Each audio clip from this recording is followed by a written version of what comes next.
বাংলার যোগ্য শিক্ষকদের আইনি সহযোগিতার জন্য পোর্টাল চালু করলো বিজেপি। যোগ্যতার ভিত্তিতে যারা চাকরি পেয়েছিলেন তাদের আইনি সহায়তা পেতে পোর্টালে নাম নথিভুক্ত করুন। এক্স হ্যান্ডেলে পোস্ট শুভেন্দু অধিকারী। বিজেপির পোর্টালে হেল্পলাইন নাম্বার 9150056618।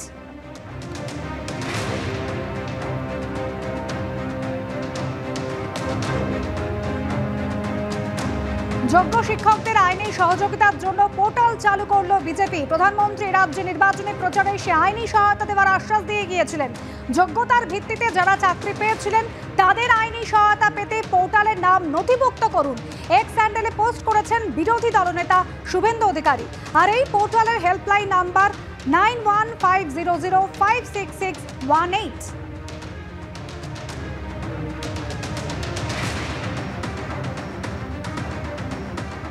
আর 2016 সালের যোগ্য প্রার্থীদের জন্য আইনি সুবিধার জন্য লিগ্যাল সেল তৈরি করতে রাজ্য বিজেপিকে নির্দেশ দিয়েছিলেন প্রধানমন্ত্রী। কি বলেছিলেন দেখুন।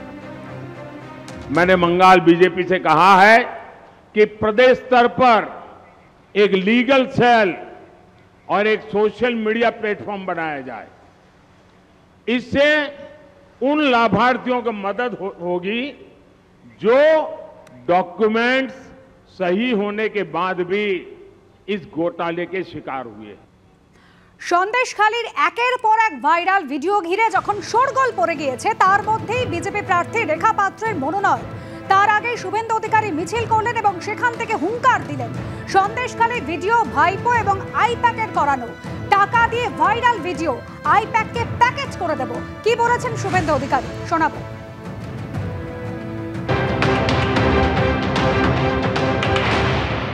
মোদিজির সুনামি চলছে, উত্তর 24 পরগনার সব সিট বিজেপি পাবে। দমদম, ব্যারাকপুর, বনগাঁ, বসিরহাট, বারাসাত সব সিট নরেন্দ্র মোদীর প্রার্থীরা জিতবে। অর্থাৎ আজকে যে বসিরহাট লোকসভা কেন্দ্রে পরপর ভাইরাল ভিডিও নিয়ে তোলপাড় হচ্ছে, কি ভাইরাল ভিডিও? ওগুলো সব ভাইপো আর আইপ্যাকের করানো। একটা ভিডিও কোয়াল উচ্চ আদালতে যাচ্ছে সমূহ ঘটনার জন্য সিবিআইকে তদন্ত চেয়ে। আমরা ফাইল করছি 2-1 দিনের মধ্যে এবং আমরা ভাইপো আর আইপ্যাককে প্যাকেট করব, এই কেসে প্যাকেট করব। ওরা ফাঁদে পা দিয়েছে, পুরো টাকা দিয়ে ভাইপো আর আইপ্যাক করেছে। আইপ্যাকের সবগুলোকে যদি প্যাকেট করতে না পারি আমার নাম শুভেন্দু অধিকারী। গতকাল একটি ভিডিও ভাইরাল হয়েছে, সেখানে রেখা পাত্রকে দেখা যাচ্ছে। না না, ওগুলো কোথায় ব্যক্তিগত আলোচনা ছিল। আর একটা বিষয়, গতকালকে যে মাম্পি দাসের বিরুদ্ধে সন্দেশখালী থানায়, ওগুলো ভাইপোর নোংরা কাজ।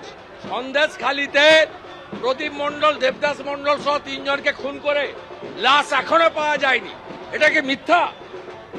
সন্দেশখালীতে 239টা জমি এই সরকারি ফেরত দিতে বাধ্য হয়েছে জনগণকে, এটা কি মিথ্যা?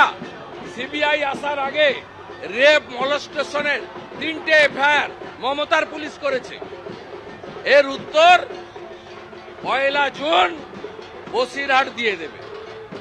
সন্দেশখালী বিধানসভা থেকেই রেখা 1.5 লক্ষ লিড পাবে, আমার নাম করে লিখে।